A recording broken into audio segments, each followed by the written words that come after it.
to episode 380 of Touring the AFC South. I am your host, Mike Patton. And on this episode, of course, we're going to be talking about the free agency frenzy that has been going on since Monday, and just players popping up places you probably would never think they would go, but they're actually there. There's always a connection somehow, some way. And my next guest has definitely seen a lot of those connections, seen a lot of those different things over his time covering NFL football. That would be Jeff Chadiha. What's going on, man? Not much, man. How you doing? Doing great, doing great. Thank you for giving me some of your time. I met you at the of course at the NFL Combine. We chatted, and of course, now you found your way on the show, which is awesome. Hey, you reach out. It must have been a good conversation. You must have impressed me. Well, hey, I guess I must have been on my P's and Q's that day. But yeah, we're going to talk about these NFL signings and just what all is going on around the NFL. But I want to kind of keep it close to you to start off with this show. We got to talk about the Kansas City moves. Of course, the big move, of course, is Kenneth Walker III, Super Bowl MVP, landing with the Kansas City Chiefs. I mean, did you in your wildest dreams see that happening for the Kansas City Chiefs this offseason for boom, then to go get a running back of his caliber? Well, not specifically him, but I knew that was going to be a real possibility because they have been really struggling with the run game over the last couple of years. This past year was really rough for them. They had one running back with a 20-plus yard run, and so that tells you how the lack of explosiveness they had in that offense from the run game. And so they were going to try to fix this because they put a lot of money into their offensive line. They made Creech Humphrey the highest paid center in the game for a minute until Tyler Linderbaum got his deal. Trey Smith is the highest paid guard. And so they've got a lot invested in their offensive line. And so going out and getting Kenneth Walker III, they paid a lot more than I thought they would pay for a running back. I thought they would go with more of a second-tier player. But this team also has a history of when things go wrong, they overcorrect in a big way, and they try to overwhelm the problem with answers, throw money at it, and this was an example of that. I think Kenneth Walker, probably there's some other options there that worked, maybe Travis Etienne, maybe even Tyler Algier out of Atlanta, but this was the guy they wanted, and they went and got him. Now, for those that don't know, Tyler Algier ended up going to the Arizona Cardinals, and Travis Etienne ended up with the New Orleans Saints. Yep. So that's an interesting story down there, by the way, with thinking of what's going to happen with Alvin Kamara since he signed there. But not looking good for him. What's that? Not looking good for Alvin Kamara right now, staying with the Saints. Nah. I mean, I've heard talk of him on the beach sipping Mai Tais. That's what I've heard a lot. Yeah. Well, he's over 30. It happens. Yeah, definitely so. But of course, the Chiefs did bring back Tyquan Thornton. They brought in safety Alohi Gilman. For those that aren't familiar, he's the safety that got traded to the Ravens from the Chargers, and that's when the Ravens defense started playing better because they moved Kyle Hamilton back down to make some things happen there. So with these signings, realistically, how far off do you think the Chiefs are from actually making the playoffs with the signings that they've made, or is there, a steep hill to climb for them still? I wouldn't say a steep hill because things can change fast in this league. They can be a playoff team. I don't think they're a championship caliber team. I imagine if they get to 10 wins next year with what they have right now on paper, that would be impressive. I think they're probably 9, 10 wins. They're not going to win 12, 13, 14 games with this bunch. Too many holes in the roster still. Too many unknowns. The biggest one being Patrick Mahomes' ACL situation, when he's going to be able to play. They're talking about week 1, but we'll see if that happens. But this is a perfect example of a team that, look, they had a great 7-year run, won 3 Super Bowls, played in 2 others. But they've been trying to maintain this thing for a long time, and people often forget when Mahomes showed up. That team was already a pretty good playoff caliber, championship caliber team. They just needed a quarterback. And so they've lost some key pieces. And now they're going through that period of time where you got to go back and reconstruct and reset or rebuild, whatever word you want to use. And so they they've made some good moves, but they need to make a few more before I start buying into the idea of them being a dominant team again. Yes, sir. Definitely, definitely. And one team that's made a ton of moves, by the way, trying to get back competitive again, that would be the Tennessee Titans. They surely went on a shopping spree to start this offseason. I mean, you go get Alontae Taylor, you go get, you mean, just a bunch of signings. We'll get into those. But overall, what do you think of the guys they have added so far? Well, you go get Alontae Taylor, who I liked a lot, watching him in New Orleans as a corner. Wan'Dale Robinson, obviously, is a guy that the coach knows really well. Dave Ball knows really well from the New York Giants time. And I think overall, when you think about, I think they still have about $50 million in salary cap space left, right? If they got the last thing I looked at before the show started. So you start adding pieces. They're trying to make life easier for the quarterback. They're trying, and I'm sure that running back's going to be in play here at some point, probably in the draft, given where they're drafting. But they're trying to make life easier for a quarterback. When you have a rookie deal in place for your quarterback, you can do a lot of stuff. And so I think it makes a lot of sense. They're at the bottom of the AFC South. You look at what Houston is right now. They've won that division, 3 years in a row now? I'm sorry, 2 years. Well, no, Jacksonville won it this year, but they've been in the playoffs 3 years in a row since D'Amico Ryan showed up. Jacksonville won the division, won 13 games. And the Colts were turning things around real fast with Daniel Jones. And they've made some big moves, obviously. Re-signing Alec Pierce being one of them. And so if you're the Titans, just like the Raiders and the AFC West, some other teams you look at, the Commanders are doing this, where they're at. This is how you try to get back in the game and try to become relevant again. They've had a lot of misfires at this time of the year. I remember when they traded for L'Jarius Sneed a couple of years ago, and that was, supposed to be a big deal for them, and it turned out to be a big bust. Some of these guys aren't going to work out, but I think they have to make these kind of swings just to get some excitement in the building. Now, you mentioned Alontae Taylor. Another guy is Cordell Flott.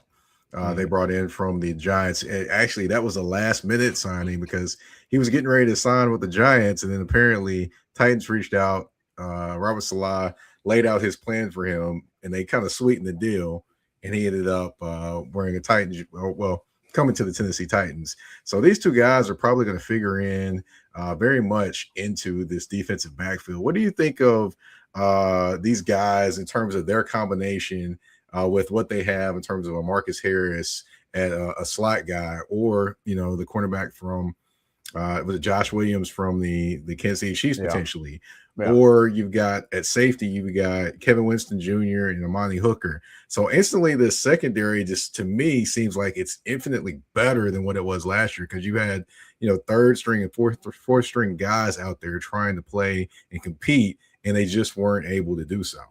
Yeah, well, I think if you look at Robert Saleh's history, both with the Jets and as a 49er defensive coordinator, he's going to try to make life really easy for the cornerbacks by getting after it with the guys up front. And so, again, I think you're going to see them continue to add bodies and stress the importance of having a really fierce pass rush to marry with what happens on the back end. And so the guys who have played well in the secondary for Saleh, I think about guys like Charvarius Ward, who was in Kansas City and ended up in San Francisco when he was there. And Sauce Gardner obviously had a really good run with the Jets before he had some issues and then left town. But the guys in the back end, they can play a lot more free and take a lot more chances because he's not going to put you in a whole bunch of man-to-man coverage. He's not going to try to blitz you to death. He's going to rely on those guys up front, waves of guys coming after the quarterback to create havoc. And those guys on the back end are going to have opportunity to eat and feast off that. And so, if you're an Alontae Taylor, Flock, some of these guys who've come in, like you have an opportunity to really make some money, improve your value, because the game's going to be a lot easier for you. It's a lot harder to play in a system like the Chiefs where you're playing a whole bunch of man coverage and blitzing all the time, and you don't get your hands on the ball. And this system, you can get a lot of interceptions and turn people over. Right, definitely. We got a from Top Tier 8782. He said, what did he say? He said, spending some cheddar. Let's go. He's a Titans fan. So people love he's that. Excited with them spending all this money. Yeah. Well, they love it for now, and then the season gets here, and then sometimes they don't like it as much. But of course, offensively, you mentioned Wan'Dale Robinson. How much does he make life easier for Cam Ward in this offense?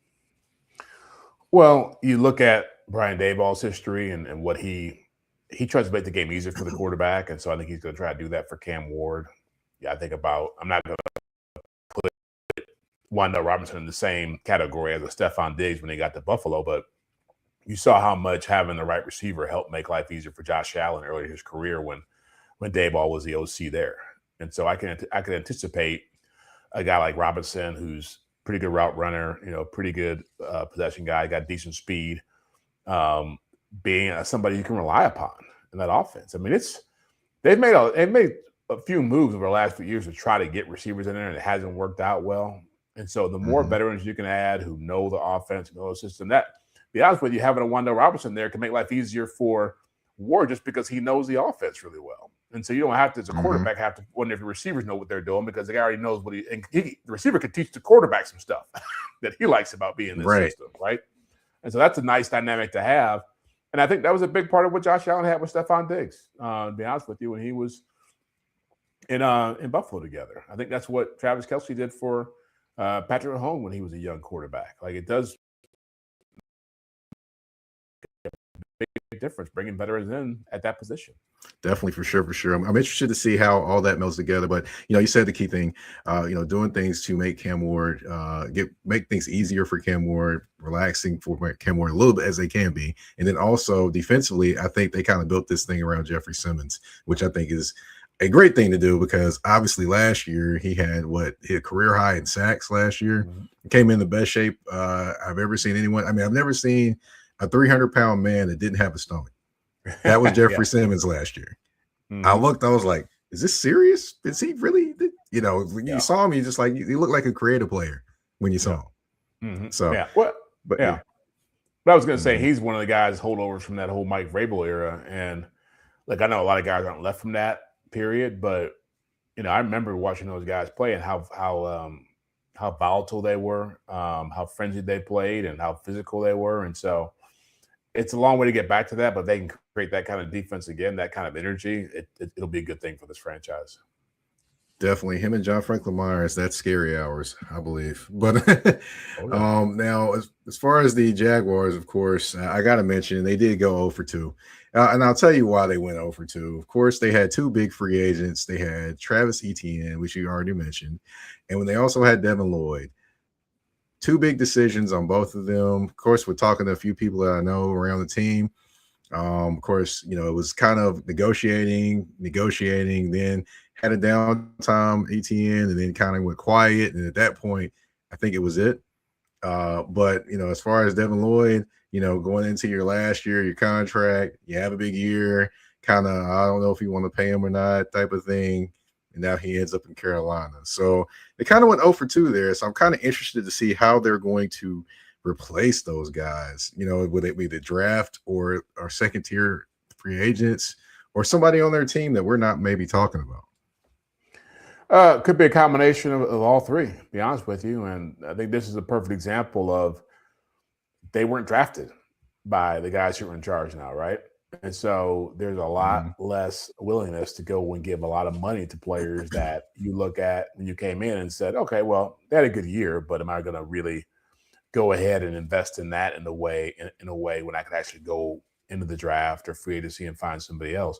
And those are two positions that most teams will tell you, GMs, personnel evaluators, that if you're going to try to replace people, replace them at those spots, at running back and linebacker. It's much harder to go find edge rushers and corners and quarterbacks and receivers.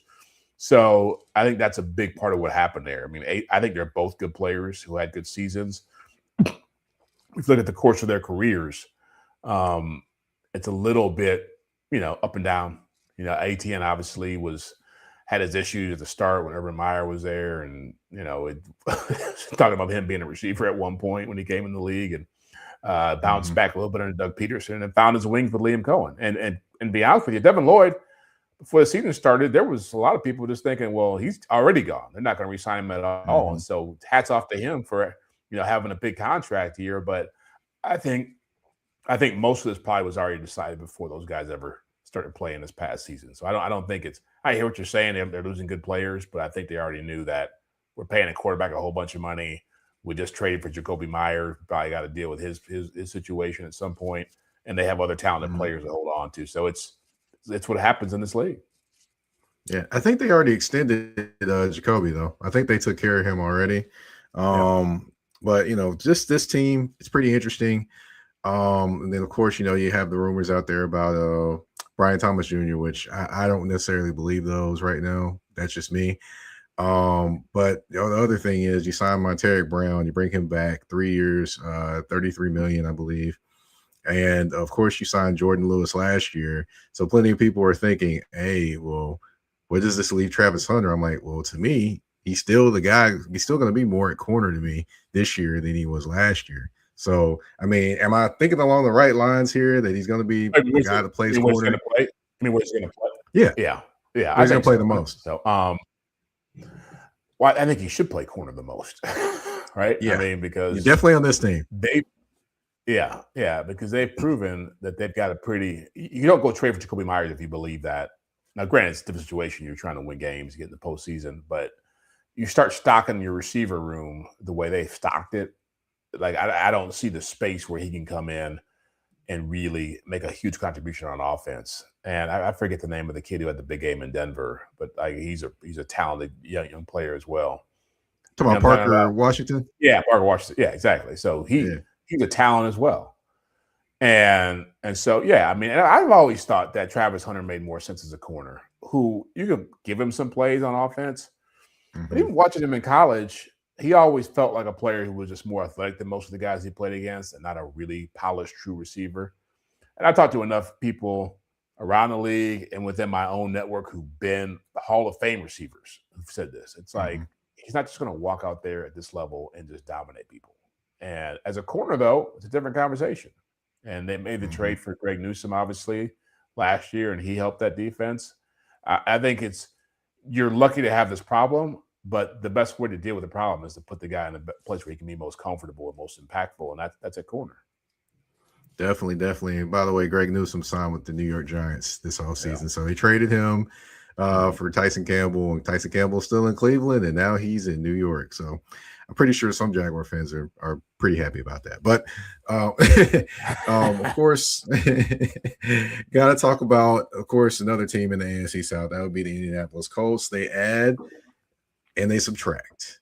Of course, you add back Alec Pierce, making him the highest paid wide receiver in the NFL, and you lose Michael Pittman Jr. You trade him to the Pittsburgh Steelers. So to me, what do you think of just that, them making Alec Pierce their number one wide receiver now with Pittman left? I think that's quite interesting. You're seeing a guy that literally he's known for running deep patterns, not necessarily known for running all the routes, even though he did show that last year. But, now he's your number one wide receiver. Yeah, it's a big leap of faith, but they know the kid. I mean, they know the guy. He's been there for 4 years. They drafted him. So I always feel like when teams pay that kind of money for guys they've drafted, they must know something about him and believe in him. They've seen this in practice, not just in games. But it's a huge amount of money to pay for a player who just had his first 1,000-yard season and has never cracked 50 catches in his career. I totally agree with you on that. He has gotten better as an all-around player, more than a deep threat this year. I imagine his rapport with Daniel Jones helps him out a lot. And so maybe Jones felt like he's more comfortable with that player. And they couldn't keep them both, right? They couldn't keep Pittman and him and pay the kind of money they were going to pay. And so you get some assets by dealing Pittman. You probably take another receiver in the draft to help you out. But this is what they're going to be. They're going to be play action to Jonathan Taylor. They're going to throw it down the field to Alec Pierce, and they're going to throw the ball underneath to Tyler Warren and have a decent offensive line. So it's I'm with you. It feels like he's got the kind of numbers like that Lynn Swann put up back in the day, right? With the football like 40% of the game. It's just like you expect the guy with that kind of money to have a 1,300-yard season in there somewhere, like an 80-catch season. But they think he's the guy, so we'll find out. Well, definitely will. Another guy to look out for, Josh Downs. So he's actually going to be, I believe, a free agent next year. So they've got some questions at that wide receiver group. So I definitely expect them to draft a wide receiver. I know this is where A.D. Mitchell could have came into play and it could have maybe stepped into there. But hey, they did let him go to the Jets, and of course he did have a few gaffes out there on the field. So I can't forget that. How about those Texas receivers? You got one down there with Brian Thomas not working out, A.D. Mitchell's gone from Indy, and Xavier Williams in Kansas City disappointing people. It must have been Sarkisian must have been knowing what he was doing with those guys when they had him in college, because they haven't really evolved as pros. Well, I hear you there, but Thomas was LSU. He was LSU. He was LSU. Yeah, he was LSU. Yeah. So he's disappointing for the LSU guys. That makes it worse. He's disappointing for the LSU. That's a tough group to fail. They got a lot of good history there. Right. So you kind of talked about Texas, but I did want to talk about this one. Blankenship, Reed Blankenship from the Eagles to the Texans. He went there along with Braden Smith, which to me, that's a really good signing for them because they definitely need some offensive linemen. So. What do you think of? Which one do you think is the more important signing there, in your opinion? Because I know Blankenship has a Super Bowl experience. He can help Bullocks and do a little bit, a few things back there, and he solidifies that defense even more in the secondary.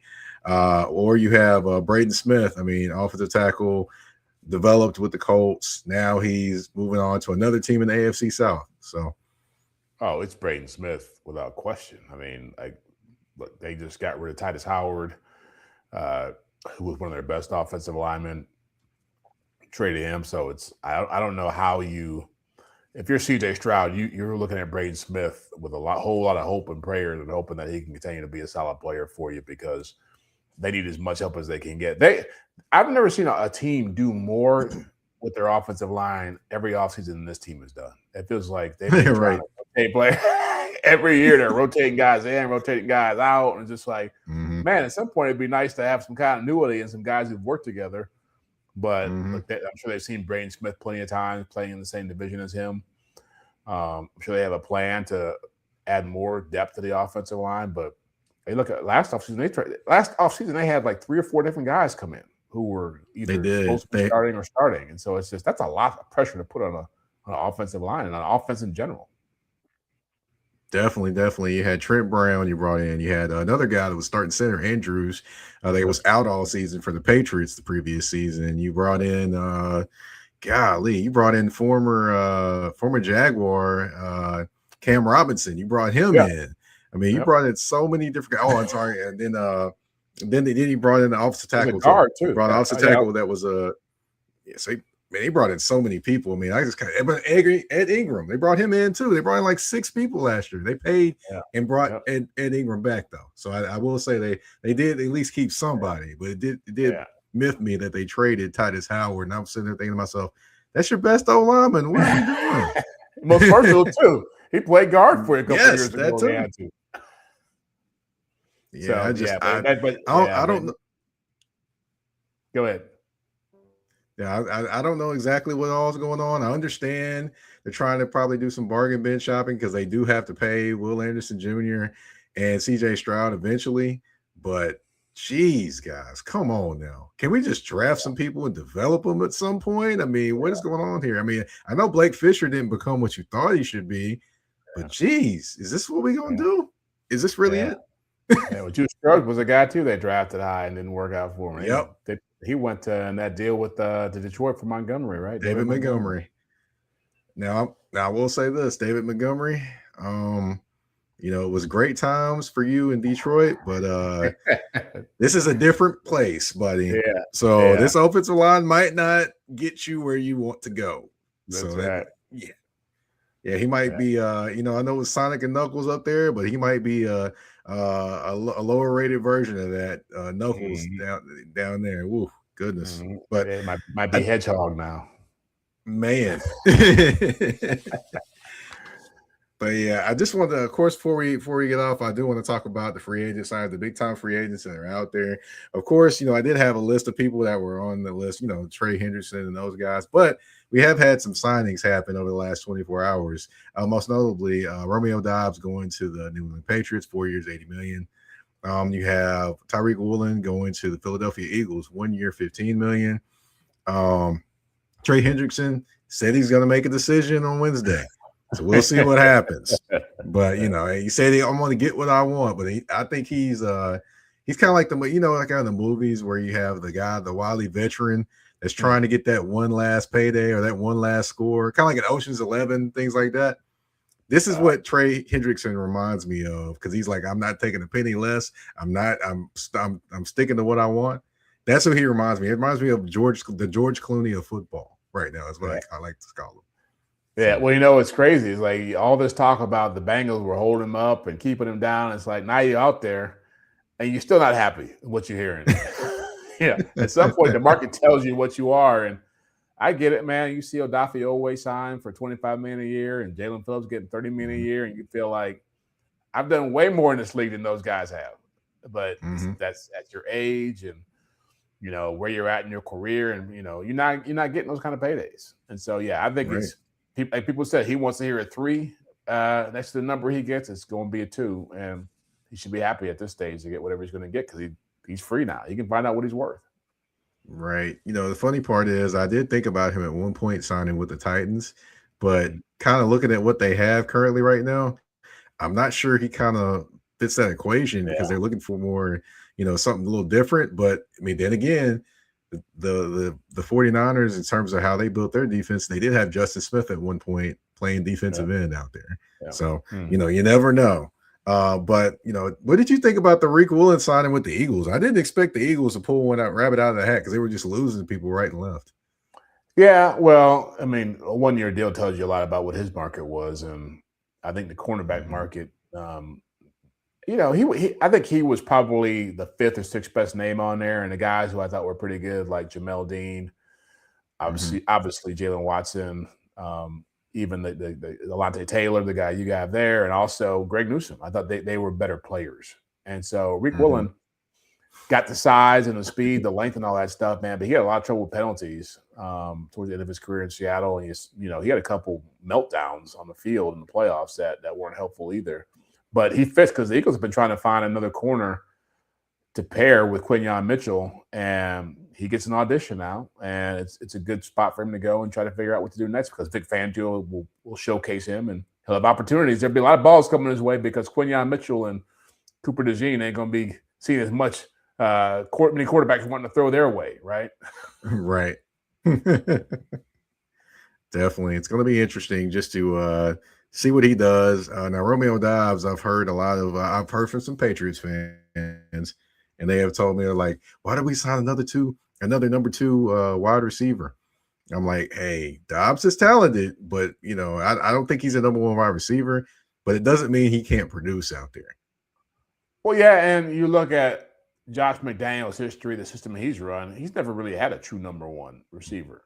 You can say it was Gronk back in the day or Edelman, but they always had like 3 or 4 guys who were in the mix who were catching balls. And I think about the Danny Amendola, Chris Hogan types. I remember they took a running back and turned him into a receiver, for a minute, went towards the end of Tom Brady's career. So I don't. Yeah, Danny Woodhead. Yeah, Danny Wood, exactly. And so I feel like that's a good spot for Dobbs, given what he just came out of in Green Bay, which was a similar approach to it. And I like him as a player. I think he really, when he's healthy, he makes plays. And so I think he'd be a good addition for them. Again, if you're Drake May, you want people who you can rely upon, and he's a reliable receiver. Right. There was another player I was thinking about. I just could not mention. I think I lost track of his name, but there was another player I was thinking about, but I can't remember his name. With the Patriots? Somebody that signed, and I cannot remember who. Oh, really? It was. It's a lot of names out there. I remember now. Who is it? I remember now, though. It was Mike Evans, man, spurning going back to the Bucs to sign with the 49ers. Now that one I did not have on my bingo card.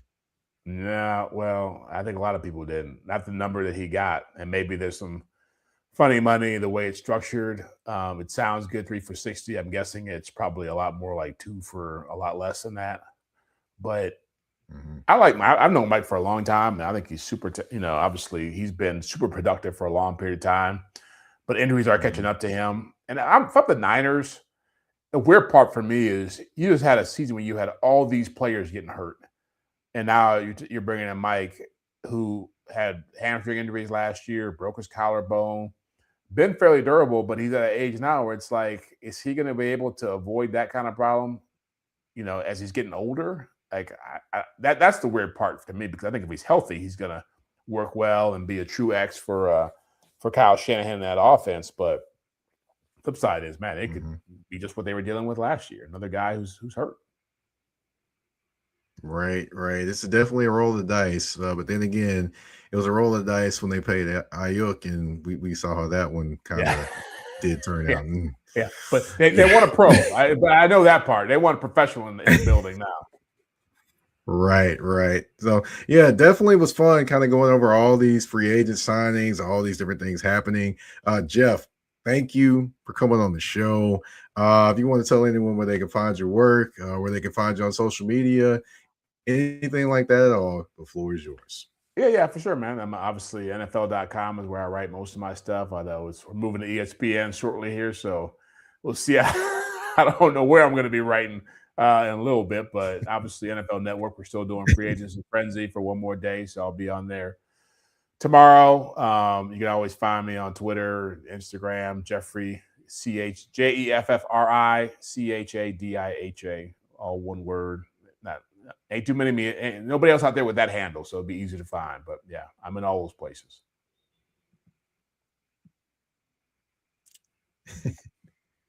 Yes, sir. Well, I greatly thank you again for coming on the show. Of course, my name is Mike Patton. If you didn't know, everyone watching, you can find me on the artist formerly known as Twitter at Mike Patton82. That's MikePatton 82. You can find me on Instagram and Threads at that's THA, not THE, _general_MP. Touring the AFC South, you can find on all listening platforms, whether it be Spotify, Apple Podcasts, iHeartRadio, Amazon Music, you name it, we are there. You can also find Touring the AFC South on the Mike Patton Network on YouTube. I want to thank you all for tuning in to this episode of Touring the AFC South. We're out. Peace.